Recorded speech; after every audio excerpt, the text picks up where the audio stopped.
to Openly Gamer Theater's production of Cabin in the Woods, an Occult Detective audio drama.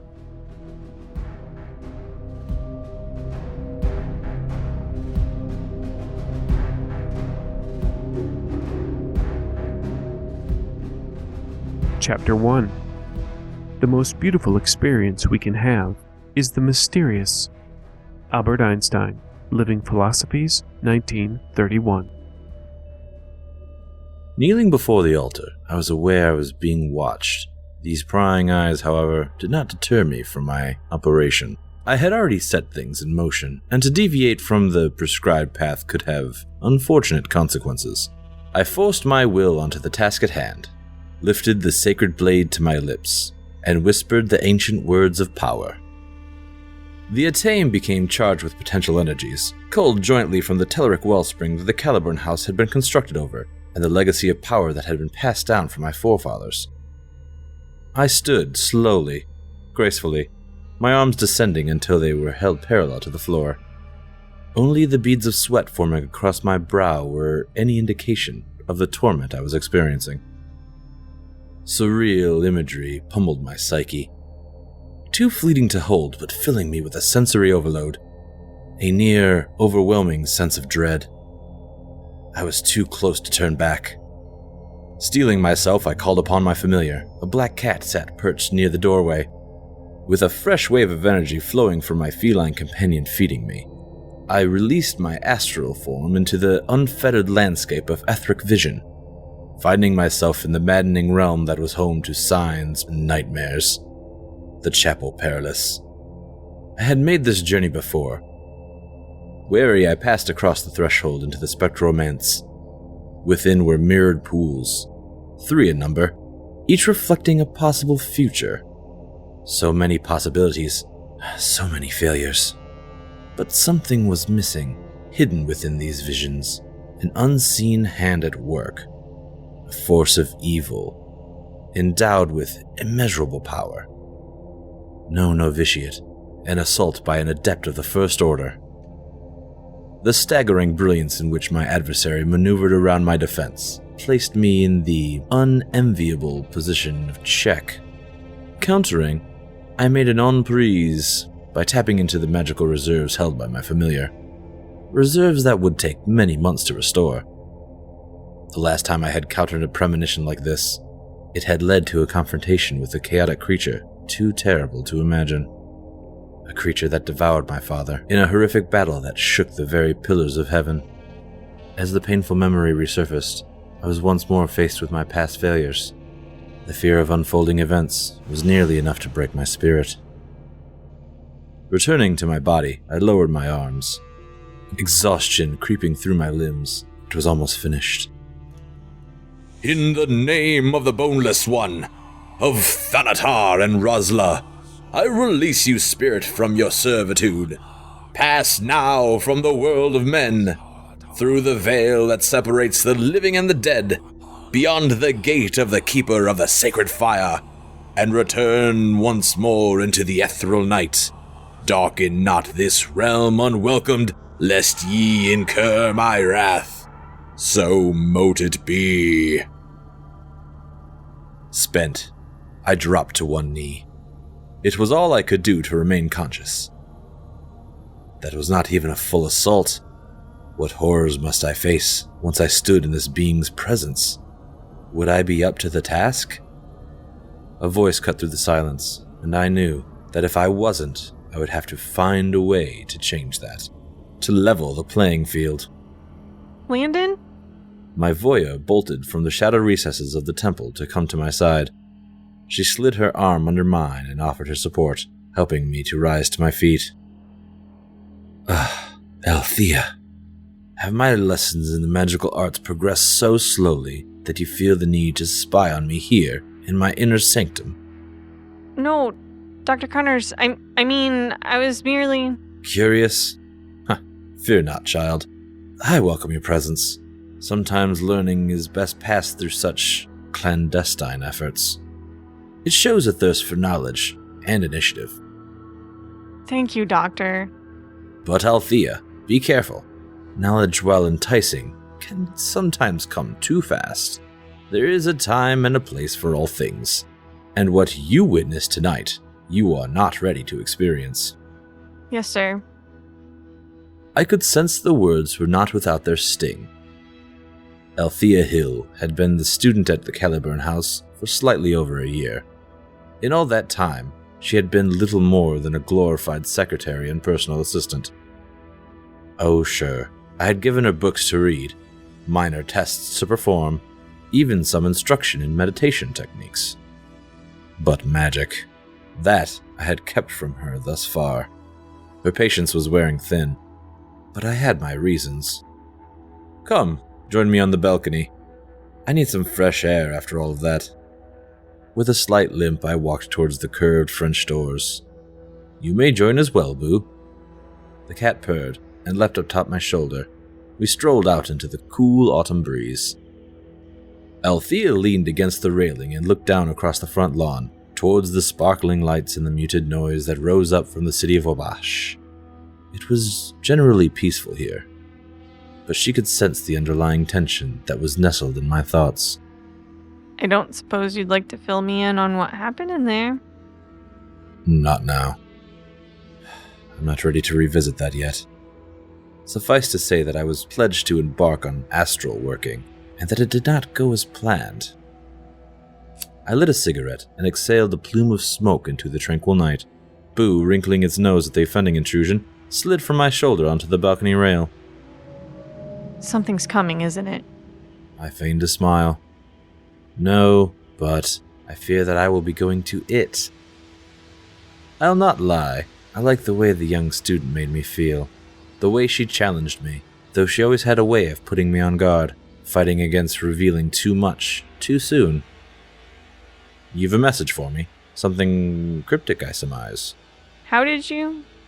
Oh, right. Forgive me. The great and powerful Landon Connors knows all. No, not at all. You got a call from Director Hawks from the FBI. They've sent a plane for you, and it's waiting at the Converse airfield. She said to tell you, there's no sense worrying about a fox in the henhouse when there's a wolf at the door. I see. I turned away from her. I stroked my familiar's back, rolling my hand across its spine. Boo arched itself and rubbed its head against my forearm. ALETHEA, have Brooks prepare the car. We mustn't keep Mrs. Hawks' agents waiting. Yes, sir. I waited for her to leave, then lit another cigarette off the last remaining embers of its predecessor. Well, Boo, what do you think? The cat sat down on the balcony rail and cocked its head. I think that those damnable things will be the death of you. Michelle Hawks sends a plane for me to take me to God knows where, and you're concerned over these. You're not immortal, Landon. Push yourself too hard. Not hard enough, dear friend. As my old compatriot said, there's a wolf at the door. Fear makes the wolf bigger than he is. I'm not afraid. I know. But you should be. Chapter 2. Had man the power of immortal creation, he would people the elements with these demons. Manly Palmer Hall, Unseen Forces, 1929. Every death is unique and special, like a snowflake drifting down from the velvet sky of the heavens above. But they pile up over time and become mountainous drifts, blanketing the earth in their cold embrace. These mountains know both well. It was not but our fragile mortality that whispered to me in the night, winter's beauty lost with the knowledge of why I was there. This is your first time in Wisconsin, Dr. Connors? The conservation officer was young, with a pockmarked face and gentle eyes. Eyes that had not seen the things I had. Eyes of innocence, not yet lost. No, but it has been a number of years since I made it out this way. There was no reason not to be truthful, but I felt it prudent to not open the line of questioning best reserved for a different climate. It's a shame to have you here under these circumstances. We're a simple people, who mostly just want to be left alone. Know what I mean? This business up ahead, it's not what we're about. Of course not. The young man was obviously shaken. My thought being that he had seen something that shattered his worldview, had opened his eyes to a reality that was far removed from which he was accustomed. It happens to us all at some point. So, you're a doctor? With forensics or something? No, I am not that kind of doctor. My specialties lie in different areas. Oh. I sensed his curiosity, but was thankful he pried no further. We marched through knee-deep snow, sticking to the remnants of vehicle tracks that had traversed the narrow mountain lane several hours before. I did my best to keep up, but my pronounced limp made the journey a strenuous exercise. Still, I marshaled on, intent on our destination that lay in the sheltering woods that surrounded Wolfe Valley. My antique cane, a relic from that damnable wizard my father obsessed over, pulled me along. Grand Boud des Morts, Great Hill of the Dead. This was holy ground, sacred to the ancient inhabitants of these lands, but also far older, unseen spirits. The sanctity of the hallowed earth was, however, revered for far different reasons. The unnatural illumination of spotlights shone on the small wood lodge.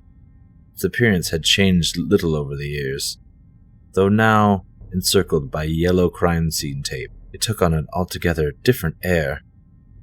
As we drew near the cabin, a woman stepped out to join the stern-looking sentry who had been eyeing our approach.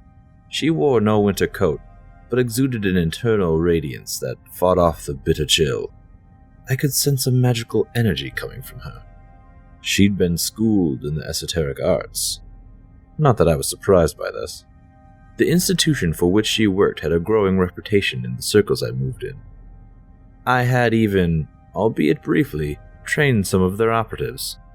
As for her steely-eyed companion, of him I could sense nothing at all. I wasn't sure which intrigued me more. Agent Wolfe! My guide waved enthusiastically to the woman as we came into the light from the lamps that had been set up around the cabin. The structure, bathed as it was in the artificial luminance, took on an almost otherworldly appearance. Thank you, Officer HARBER. You can return to the base of the hill and await further instruction. Maintain the roadblock. I don't want any surprise visits from anyone. Do I make myself clear? Yes, ma'am.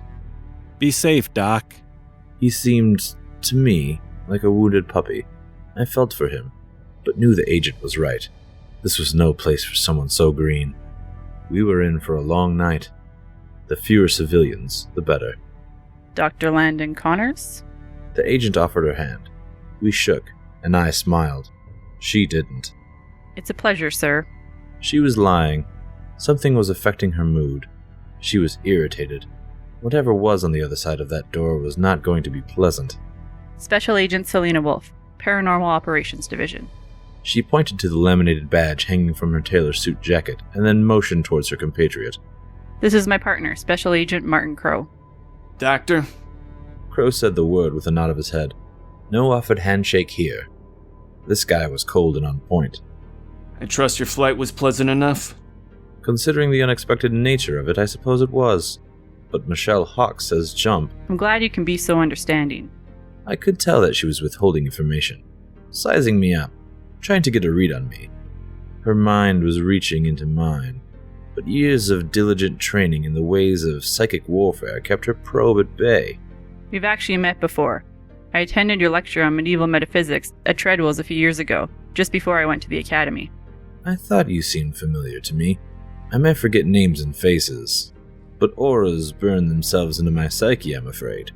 I leaned heavily upon my cane, the cold playing havoc with my ruined knee. I can sense your uneasiness. I assure you, I am here to be forthcoming, so if there is some bit of unpleasantness you'd like to get out of the way... Well, as a matter of fact...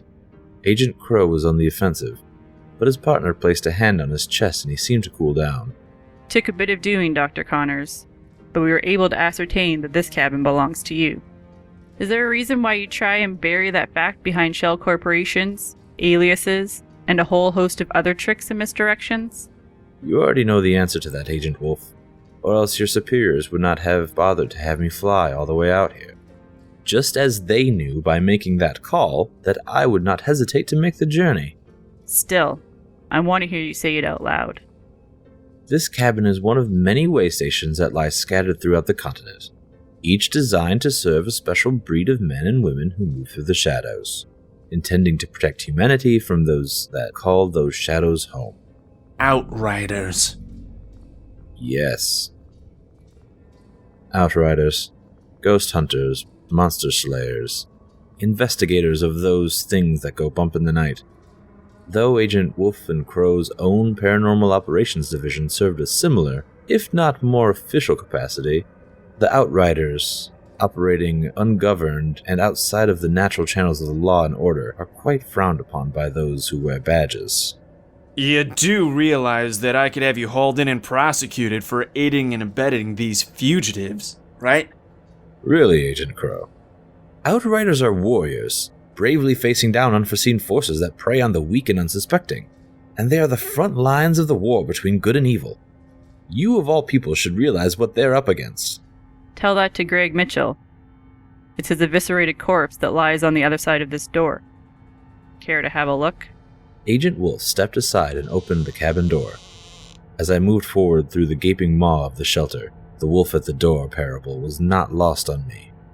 Michelle Hawks, my old colleague, former lover, and now director of the FBI's Monster Squad, had kept her sense of humor, along with her latent precognitive abilities. I reminded myself that I needed to look her up, for old time's sake. That is, if I were lucky enough to survive the night.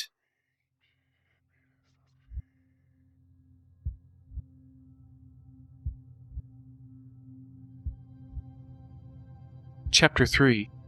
Write with blood, and you will discover that blood is spirit. Friedrich Nietzsche. Thus spake Zarathustra, 1885. Despite a lifetime spent as a practitioner of the art of science and magic, and the past decade employed as an occult detective, the one thing I never gotten used to is blood. This cabin, in its chaotic disarray, had been bathed in it. The body of Greg Marshall lay torn and tattered, discarded on the floor amid the broken furnishing and scattered papers, like a rag doll torn apart by a ravenous dog. I knelt down next to the body and examined the wounds. They were deep and savage. Razor claw marks lacerating the throat and opening up his stomach to spill the entrails onto the ruined hardwood. It was the eyes that held me. The vacant dead man's stare, frozen in horrific wonder at whatever damnable creature had torn into him. Mitchell had been a good man. Something had torn his heart out.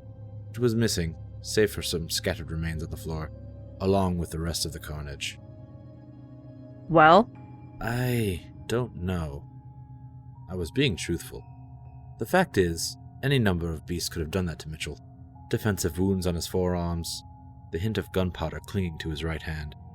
I looked around and saw his firearm, a .357 Ruger, lying amongst the debris. I motioned to the agent, and she recovered it from the floor and checked the chamber. Loaded with silver bullets. Werewolf? Not necessarily. This is Skinwalker territory, so it makes sense that he'd be packing silver. But lycanthropes weren't what fed Mitchell's compulsion. He was a theologian by nature. Demonology was his field of interest. If this was a werewolf attack, it was by way of coincidence, not a case he was working. Coincidence? I don't know. Silver's a good defense against most preternatural creatures, but something's off here. Something... Don't know why, but I sensed there was more going on here. Something we weren't seeing. There was one thing to do. Though I found it distasteful, I went to work. Sweeping away a section of the floor, I withdrew a piece of chalk from my inner pocket and began inscribing a 2-ring circle in the cleared space. Within the band at the cardinal points, I cast elder signs and charged them with part of my life force. What are you doing? Magic. Necromancy, to be more precise. I removed a bone-handled buck knife from my trench coat, leaned in over the body of Greg Mitchell, grasping his head by a lock of hair. Don't even think about it. I heard the hammer of her sidearm click as it was drawn back. I turned to see Agent Wolfe, bearing down on me with her Sig Sauer 9mm. Drop the fucking pig sticker and move away from the body, Dr. Connors. Agent Wolfe, I assure you. Martin, get in here. Martin. Wolfe glanced to the door, then back at me. Agent CROWE? I watched as she backed away, gun still trained at my chest. She reached behind her, feeling for the latch, pulling open the door, slowly turned, and stepped just across the threshold. From the way she shot quick looks to the right and left, I knew that Martin CROWE was no longer on the cabin porch. Agent Wolfe, SELINA, please. Something altogether horrific and unnatural is in these woods, and has been for a very long time. Do you think I arranged to have this cabin placed here for the Outriders to use? I don't know, Doctor. Why don't you tell me? Are you familiar with telluric currents? Very well. Telluric currents crisscross the Earth, underground and through the waterways, often welling up in powerful epicenters.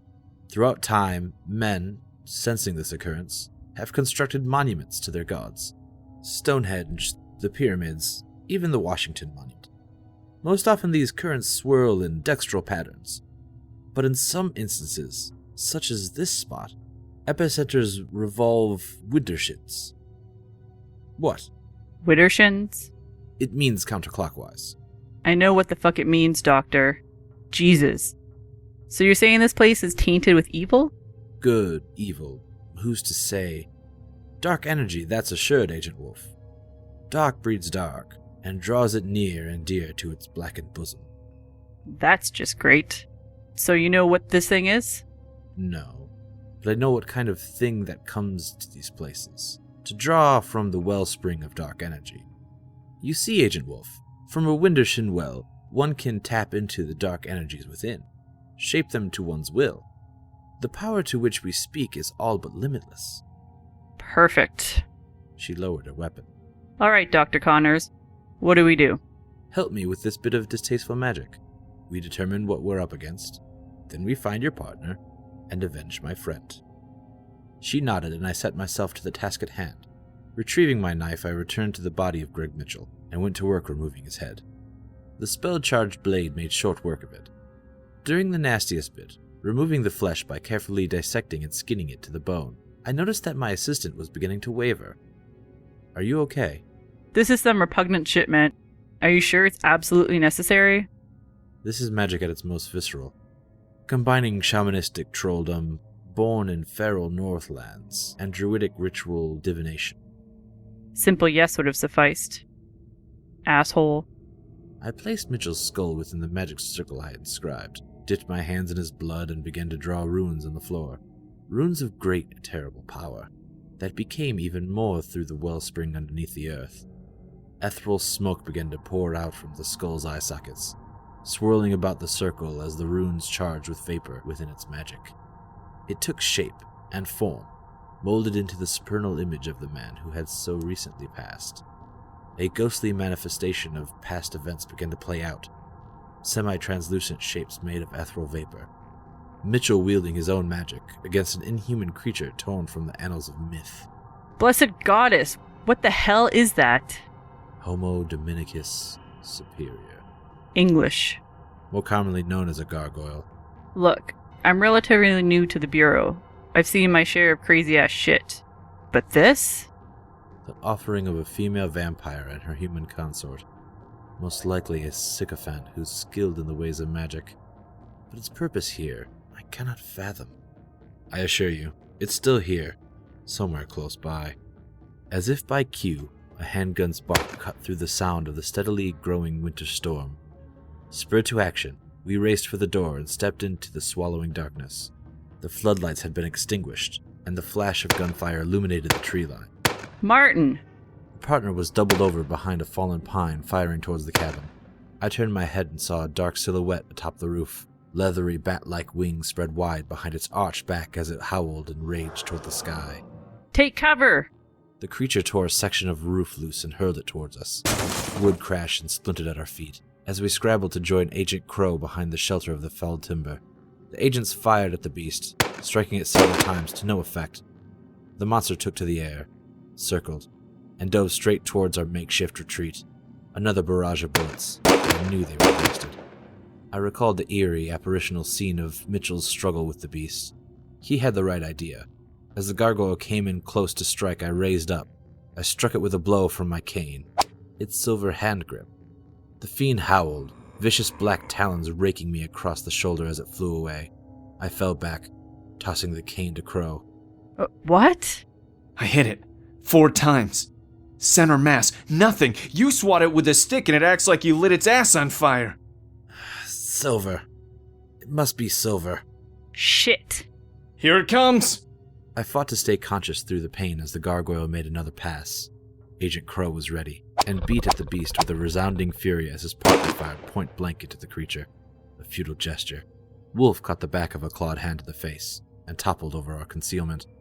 CROWE, still raining blows down on the beast, bought me enough time to prepare an offensive spell. Weakened by the gushing blood from my shoulder, the spell packed less punch than I would have liked.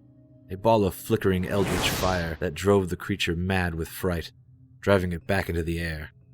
It landed on the roof of the cabin, wailing in pain and anger.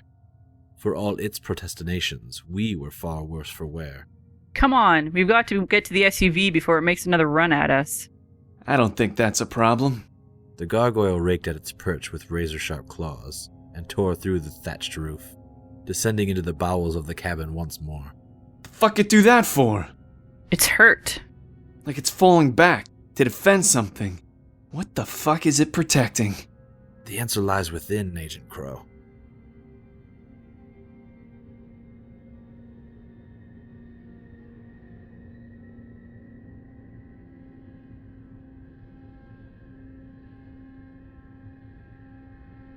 Chapter 4. That voice, heard so oft, in worst extremes, and on the perilous edge of battle when it raged. John Milton, Paradise Lost, 1667. The pain was exquisite. I was lying in the agent's bureau-issued SUV, a customized Jeep Grand Cherokee, sleek and streamlined, with black-tinted windows of bulletproof glass, and stealth technology built into the chassis. Luckily for me, it was equipped with a state-of-the-art trauma center built in the passenger side rear seating. Agent WOLFE hovered over me like a mother hen. Thankfully so. I could have easily died there. She filled the gaping tears in my flesh with some sort of spray compound that stopped the bleeding and relieved some of the pain. It hurt like hell. WOLFE then hit me with a hypodermic that fired my blood and hyper-focused my attention. You missed your true calling. You'd have made a hell of a paramedic. Not really. I'm barely keeping my shit together. And trying not to barf. Basic Bureau field training. I don't know what half of this crap is, just what it does. That's good enough for me. You'll not hear me complain.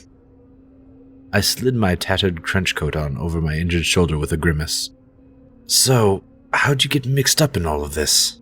You wouldn't believe me. Really? Ex-boyfriend. That's what you're calling him? Another word, and I fucking end you. Sorry. We were living abroad.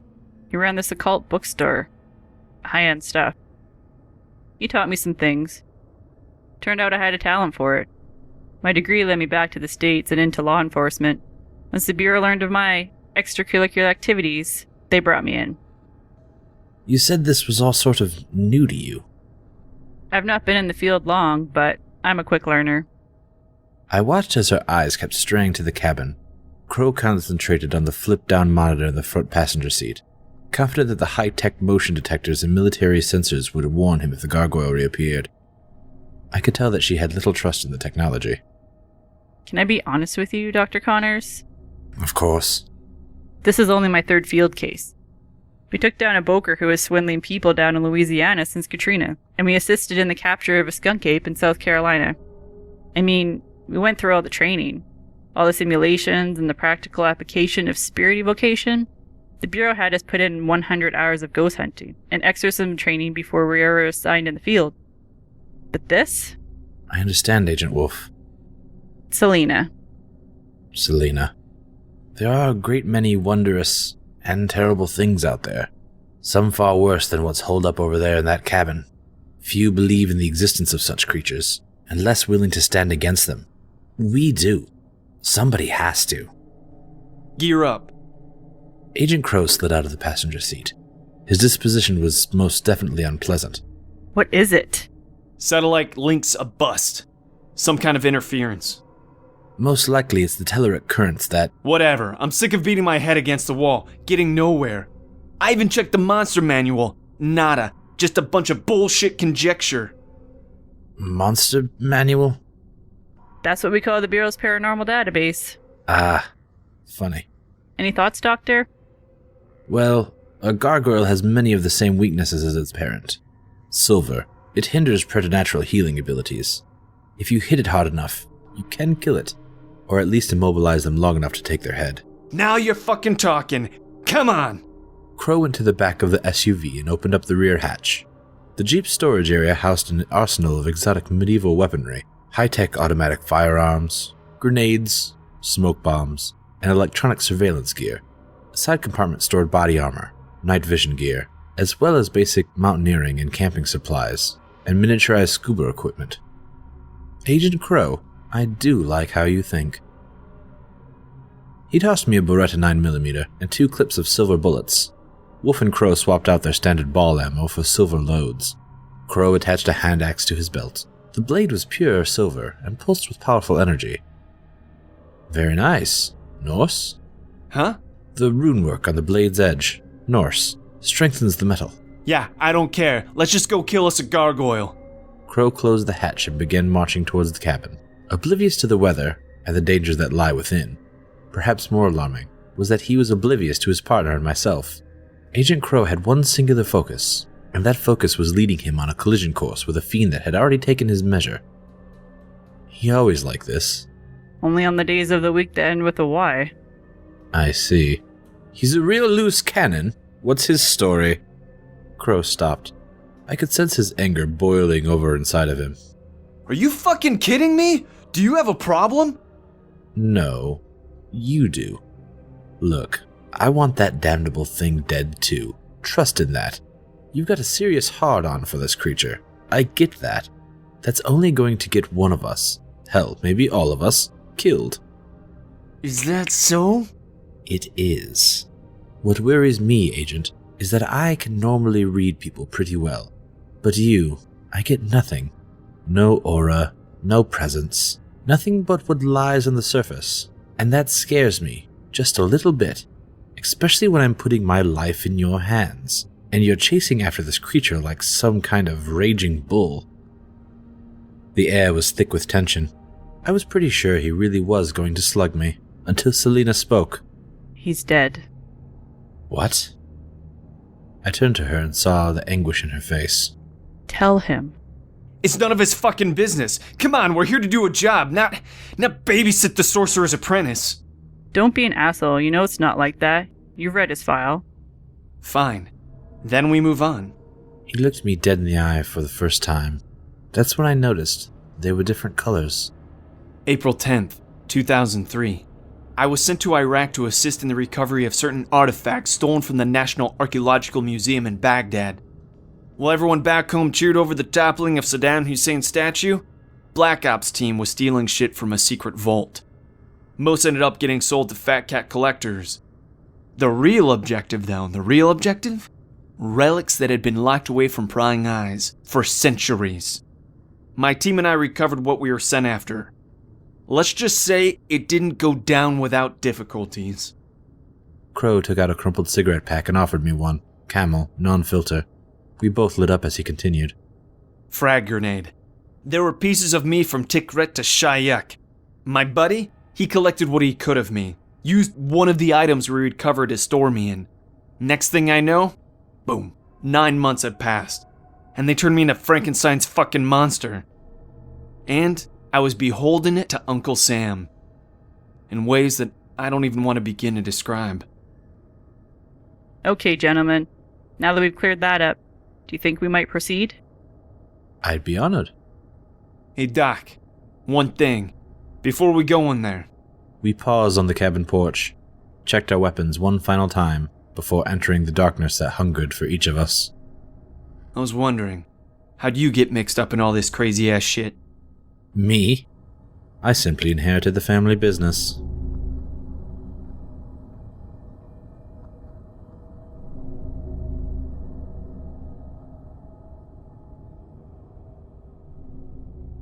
Chapter 5.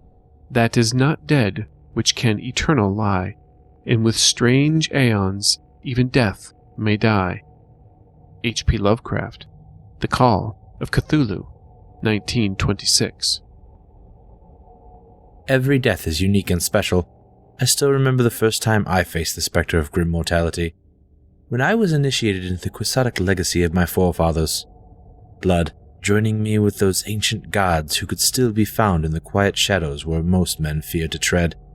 Now, I wondered if Greg Mitchell's blood would serve as the infectious catalyst of this night's undertaking. Our flashlights cut through the enveloping darkness. The fiend was nowhere to be found. Books and papers scattered everywhere. Remnants of broken furnishings, toppled bookcases, esoteric bric-a-brac, all strewn about the wreckage. Over there! Crow's voice came from the small antechamber that served as a bunk room. We pulled back the center rug, revealing a trap door on the floor, distinctly at odds with the rough-hewn native construction that surrounded it. Wolfe nodded to Crow. He reached down and grasped the door's hasp. Agent Wolfe and I trained our lights, and our weapons, on the unearthed portal. It opened to reveal stone steps, descending into a dark cavern. Damn it. So we're right on top of the cave complex? Do you know this was under here? Afraid not. I've not been here since the cabin was constructed. 12 years ago? The gargoyle likely has knowledge of the passage below. It has the advantage. Roger that. Let's go. Wolf, watch our 6. We don't need that bastard creeping up behind us. We pressed on, into the deepest black imaginable. Our lights strained to illuminate the chthonic dark as we made our way through the widening tunnel. 50 yards in, we descended more stairs, passing several small openings that led off into God knows what. The air was thick and choked with the scent of burning oil. Further we ventured. At times we were forced to squeeze through uncomfortable, claustrophobic trials. It felt as if we were entering the very pits of hell itself. When the main passage opened to a chamber, easily 100 yards long and half that wide, dim light of torches cast a faint glow in the cavernous hollow, adding to an overwhelming sense of dread that had followed me since we first put foot on stair. Lucy, I'm home. There was no stair down from our lofty opening, only the narrow ledge we stood on, which offered little comfort. The gargoyle surely came and went by the power of its leathery wings. We were not so blessed. Looks like there are some decent footholds here. I hated the idea, especially considering my ruined knee. But we had little choice. It was slow going, and the pain was maddening. But if nothing else, my magical training had taught me to focus my energies. When I finally reached the ground, it was all I could do to not drop and kiss the cold stone. Agents made much shorter work of the climb. We stayed to the center of the natural auditorium, each footfall echoing throughout. Along the walls were carved statuary, uneven in number, each a ghastly representation of the beast we faced in the above world. I knew better, of course. These were slumbering brethren of the fiend. This hollow, the focal point of the telluric energies, was a ritual chamber. At the end of the great expanse was a pool of black, oily liquid. Beyond that, from above the alcove, shambled a figure, barely perceptible in the deepening shadow. Oh, thank God! Officer HARBER? The man appeared to be in shock, wide-eyed and frightened. His clothing was in tatters. He nervously made his way around the black pond and fell to the ground at our feet. Oh, thank God! I thought I was done for. Sweet Jesus, I can't believe you found me. That demon, it'll be back. We've got to get out of here, please. Get us out of here. What the hell? How the fuck you get down here? That demon thing, it swept down on me. I guess it knocked me out. When I woke up, I was here, in this place. Come on, we've got to get out of here. It's coming back. There's a passage over there. It leads up to the surface. We can... Crow pressed his pistol against the man's forehead. What? I smell bullshit. Why are you still here, HARBER? If there's a way out, why are you skulking around down here? In the shadows? HARBER's demeanor changed in an instant. His arm flew up, swatting Crow's pistol from his forehead. He spun and ducked as Agent Wolfe's weapon discharged, the round ricocheting off the cavern wall. I blinked away the phantom blaze of the muzzle flash and saw Officer HARBER leaping into the air, his flesh ripping and falling away in ravaged chunks as leathery bat-like wings sprang from his ravaged back, and he took flight. The gargoyle howled in rage, swooping up into the gloom. You're too late. The sleeper has awoken. He rises from his slumber to re-enter the world. He shall reshape it in his image. You will all be enslaved to his will. Your screams shall be the music to which he dines, and we will reclaim that which was rightfully ours. The agents opened fire. My attention, however, was drawn elsewhere, to the pool of darkness. I walked toward it, its shimmering black awakening in me the painful memory of when I stood before a similar well. As I watched the ripples forming in the malefic reservoir, I knew that we were doomed. We had one chance. It's rising! Out of here, now! What? Agent Wolfe stared in wide wonder as the black pool offered up its sleeping giant. The tip of a horrific tentacle began to rise up, ropes of oily slime dripping from it in coagulated clumps. It smelled horrible. Blessed goddess. I shed my trench coat, taking from it a spell bag. I began inscribing a circle on the smooth surface of the floor. I began writing ancient sigils within their inner ring, trying my best to ignore the gunfire and the writhing of the great segmented appendage roiling in the black pool. I had attempted this but once before, and it had cost my father his life. What are you doing? Saving us! Now go. I need to concentrate. Grab your partner and get as far away from here as you can. But we can't. Damn it, girl, run! While you still can. Martin, we've got to go. I glanced up to see Martin Crow standing over the fallen gargoyle. He emptied his clip, point blank, into its skull. Fucking A, Doc, you coming? Go. I'll catch up. The tentacles reached out from the black pit, caressing across the floor, as if it was sniffing the air. The tendrils shot out towards the agents as they ran for the back wall, and the howling climbed to the stairs above. My circle formed, and charged with etheric energy. I took my magical blade and drove it into the beast, hacking with all my might, hoping to buy some time to escape. Not again, hell spawn! It writhed around me, and I continued to hack at it, severing one of its dark limbs. I moved as fast as I could, dodging its attempts to ensnare me once more, dashing into the alcove behind the dark pool. I ran as I had never run before, blindly into the dark. I could hear the slithering sound of the fiend's tentacles in pursuit, spurring me even faster up the rising incline. Time was racing faster than my feet could carry me. Suddenly I fell forward, into the night, into the light of the rending moon. I looked back at the cabin as it was split asunder by the old one's tentacles. They rose up from the wreckage, framed against the majestic orb overhead. I knew it was time. My spell was cast, fueled by my own blood and the blood of Greg Mitchell. I staggered forward and spoke the ancient word of power. Amalantra. The air shimmered with preternatural energy. Then, it was as if all that air was drawn to the cabin's ruins. I stared at those abhorrent tentacles, reaching for the sky, for a foothold in this world. As the word of power embraced the sigils deep in the cavern below, the world rejected the fiend's advance, and a resounding explosion rocked the Wisconsin night. Epilogue. I slept with faith, and found a corpse in my arms on awakening. Alistair Crowley. The Book of Lies, 1913. No sleep for me. Not this night. Not that I was blessed with even a single night's sleep in the 3 weeks since I've left that godforsaken hospital. Cries and clinks of the men of the encampment were more than enough to ensure that I would not be getting even a fitful night's rest. I had been living in the Dobie for better part of a fortnight, trading secrets of magic with the diminutive nomads who called the Kalahari Desert home. Few had ever made contact with a Dobie tribe this isolated. In my travels, I had made a unique acquaintanceship or two, a network of contacts that always led me to very singular experiences.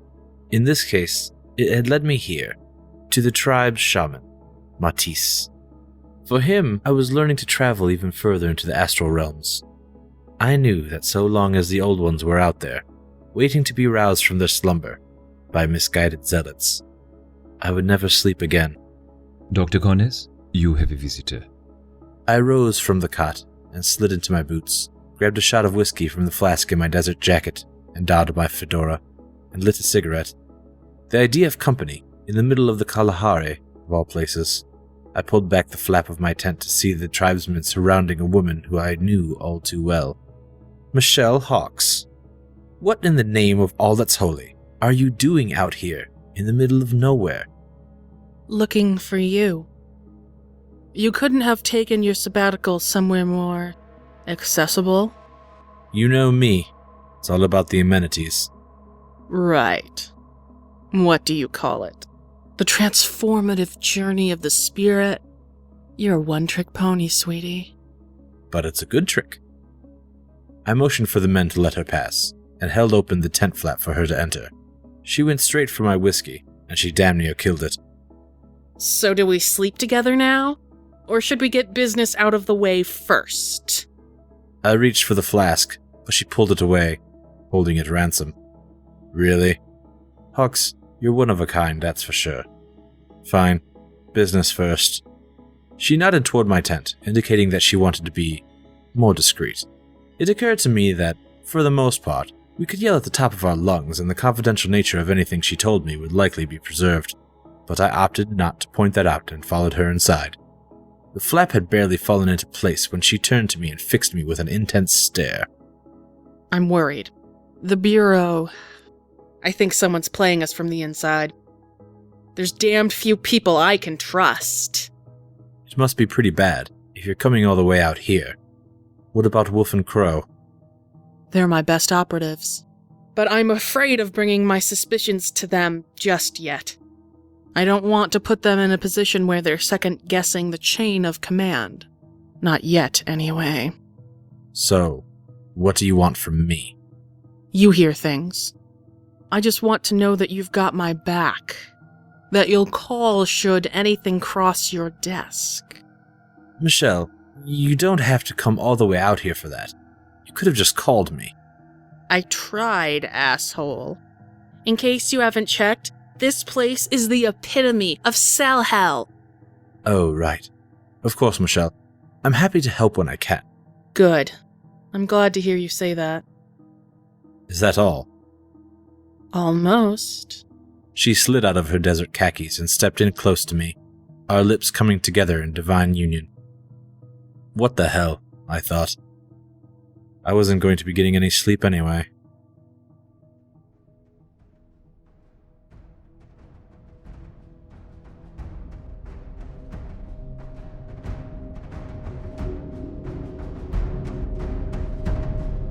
This has been Cabin in the Woods. Written by Bob Freeman. Produced and directed by Eric Ausley. Intro music by Ruud Janssen. Background music by Musica Catuliana. Commercial use of this production is expressly prohibited.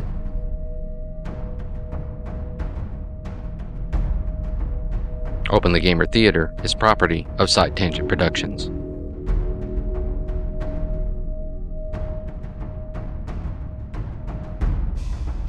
Openly Gamer Theater is a proud member of the RPG Academy Network.